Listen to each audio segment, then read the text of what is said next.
Bapa, kami mengucap syukur untuk semua kebaikan Tuhan yang selalu bisa kami rasakan di dalam hidup kami. Tuhan, tolong ajari kami untuk selalu boleh menjadi anak-anak Tuhan yang setia. Setia di dalam panggilan kami, setia di dalam pelayanan kami, setia untuk selalu melakukan hal yang baik yang menyenangkan hati Tuhan. Terima kasih Bapa, berkati setiap kami yang akan mendengarkan kebenaran firman ini. Tuhan yang memberikan kekuatan. Berkati juga hamba-Mu yang menyampaikannya, Tuhan yang menyertai dan mengurapinya. Terima kasih Bapa, di dalam nama Tuhan Yesus, hamba berdoa dan mengucap syukur. Haleluya. Amin. Shalom Bapak Ibu Saudara yang kasih dalam Tuhan. Kita sama-sama tahu di dalam Alkitab, banyak sekali kata-kata yang indah. Banyak juga kata-kata yang menegur kita, banyak juga kata-kata yang memperingatkan kita. Ada sebuah kata yang cukup membuat saya tersentak ketika saya membaca sebuah firman Tuhan. Dan kata-kata ini membuat saya mengoreksi diri saya. Jangan-jangan kita, umat Tuhan itu banyak yang tanpa sengaja, tanpa kita sadari, mulai jauh daripada Tuhan. Mari kita buka satu kebenaran firman yang saya ambil di dalam Yohanes 18 ayat yang pertama sampai yang ketiga. Firman Tuhan ini berbicara tentang waktu itu Tuhan Yesus setelah selesai berdoa dan ada di Taman Getsemani. Di sini dikatakan di Yohanes 18 ayat yang pertama, setelah Yesus mengatakan semua itu, keluarlah ia dari situ bersama-sama dengan murid-muridnya, dan mereka pergi ke seberang sungai Kidron. Di situ ada sebuah taman, dan ia masuk ke taman itu bersama-sama dengan murid-muridnya. Ayat kedua, Yudas yang mengkhianati Yesus tahu juga tempat itu, karena Yesus sering berkumpul di situ dengan murid-muridnya. Ayat yang ketiga dikatakan, maka datanglah Yudas juga ke situ dengan sepasukan prajurit dan penjaga-penjaga bait Allah yang disuruh oleh imam-imam kepala dan orang-orang Farisi lengkap dengan lentera, sulu, dan senjata. Kita kembali ke ayat yang kedua. Di situ ada sebuah kata-kata yang membuat saya menegur saya secara pribadi adalah, di sini dikatakan bahwa Yudas yang mengkhianati Yesus. Di dalam Injil ini dikatakan bahwa ada kata-kata Yudas yang mengkhianati Yesus. Kata pengkhianatan ini hanya diberikan kepada Yudas Iskariot. Saya coba cari tahu di Injil-Injil yang lain, peristiwa ini semua ditulis oleh 4 Injil. Dari Matius, Markus, Lukas, dan Yohanes. Tetapi di 3 Injil yang pertama tidak dituliskan. Cuma dikatakan bahwa yang mengkhianati adalah Yudas Iskariot. Tetapi di Yohanes di sini jelas dikatakan bahwa Yudas yang mengkhianati Yesus tahu juga tempat itu karena Yesus sering berkumpul di situ dengan murid-muridnya. Ketika saya membaca firman ini, yang saya renungkan adalah kata pengkhianat. Bukan sebuah kebetulan kata pengkhianat ini diletakkan dan diberikan, dilabelkan secara khusus buat Yudas Iskariot. Ketika saya renungkan, kata ini merupakan sebuah kata yang menurut saya mengoreksi hidup saya secara pribadi, mengingatkan kita sebagai umat Tuhan bahwa kata pengkhianat itu ternyata ada juga di dalam jemaat Tuhan.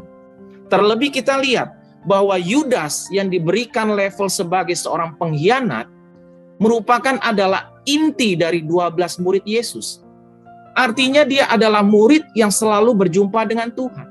Murid yang selalu melihat mujizat Tuhan. Murid yang selalu menemani Tuhan dimanapun berada.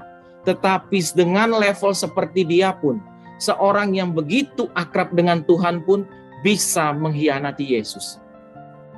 Dari firman ini menegur saya secara pribadi, saya merenungkan kata-kata pengkhianat ini, Tuhan, ampuni kami Tuhan. Seringkali kita tanpa sadar kita sebagai umat Tuhan juga bisa menjadi pengkhianat di dalam gereja. Arti kata pengkhianat ketika saya coba cari informasinya, arti kata pengkhianat adalah perbuatan yang tidak setia. Adalah perbuatan yang penuh dengan tipu daya, perbuatan-perbuatan yang bertentangan dengan janji.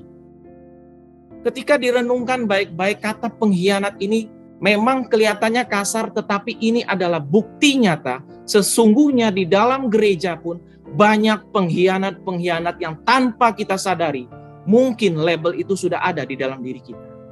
Hari ini kita mau koreksi diri kita, saudara. Melalui kebenaran firman ini dikatakan Yudas yang mengkhianatinya.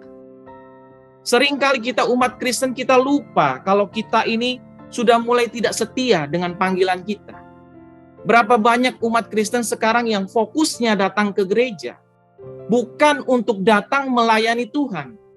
Tetapi banyak umat Tuhan sekarang datang ke gereja cuma sebagai rutinitas yang mengharapkan mendapatkan pujian dari orang lain.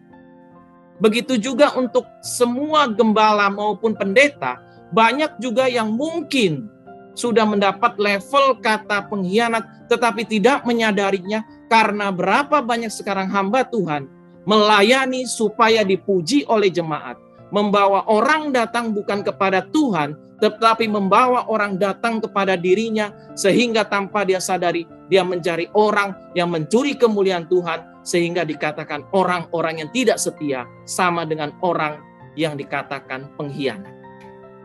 Hari ini sadarlah, tujuan kita ke gereja adalah mencari sumber kehidupan.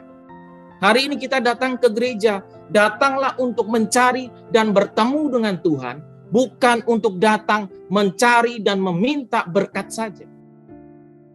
Adakah hari ini kita punya iman? Tuhan itu terlalu tahu apa yang saudara dan saya perlukan. Tetapi berapa banyak kita yang hari ini mau datang kepada Tuhan dengan kesungguhan hati, mau mencari sumbernya. Hari ini janganlah menjadi pengkhianat di dalam gereja. Karena level pengkhianat itu ternyata ada di dalam orang-orang yang di dalam gereja. Yudas, yang saya terlalu yakin Yudas Iskariot, mungkin di zaman sekarang dianggap sebagai seorang pendeta yang besar. Mungkin Yudas dikatakan sebagai orang yang dianggap spesial karena dia dipilih langsung oleh Tuhan. Sekelas Yudas pun yang begitu dekat dengan Tuhan pun bisa menjadi pengkhianat. Artinya hari ini terlalu banyak pengkhianat di dalam gereja. Tetapi hari ini kita mau disadarkan oleh firman bahwa jangan menjadi pengkhianat. Jangan menjadi orang yang lupa panggilan kita bahwa kita adalah pelayan. Kita adalah datang dengan tujuan bahwa tujuan kita pertama adalah bagaimana cinta mula-mula kita kepada Tuhan. Kerinduan kita melayani Tuhan, kerinduan kita datang beribadah adalah untuk menikmati firman. Hari ini kita bersyukur bahwa firman ini boleh menegur kita bahwa janganlah keluar dari jalannya Tuhan. Jangan menjadi orang yang ke gereja hanya rutinitas. Karena ketika itu hanya rutinitas, kita akan sampai kepada titik jemunya, kita akan mulai lupa tujuan kita adalah menyembah dan mencari Tuhan. Hari ini kita lihat juga ada satu kebenaran firman yang menegur kita. Ternyata ketika kita menjadi pengkhianat adalah berasal dari kata-kata ketika kita sering membodohi pelayanan kita. Kita lihat di dalam firman Tuhan di Amsal 14 ayat yang ke-25. Saksi yang setia menyelamatkan hidup. Tetapi siapa menyembur-nyemburkan kebohongan adalah pengkhianat. Artinya saudara dan saya, kita ini adalah saksi. Kita adalah saksi-saksi Tuhan. Seharusnya yang kita lakukan di dalam hidup pelayanan kita adalah bersaksi untuk Tuhan. Kita harus percaya dengan janji-janji Tuhan di dalam hidup kita, sehingga kita tidak membuat Tuhan kecewa dengan panggilan kita. Kemudian dikatakan, tetapi siapa yang menyembur-nyemburkan kebohongan, artinya kita berbohong dengan pelayanan kita berbohong dengan panggilan kita berbohong dengan tingkah laku kita di gereja, itu disamakan adalah dengan pengkhianat, saudara. Hari ini kita koreksi hidup kita. Jangan-jangan pelayanan kita adalah pelayanan yang penuh dengan kepalsuan.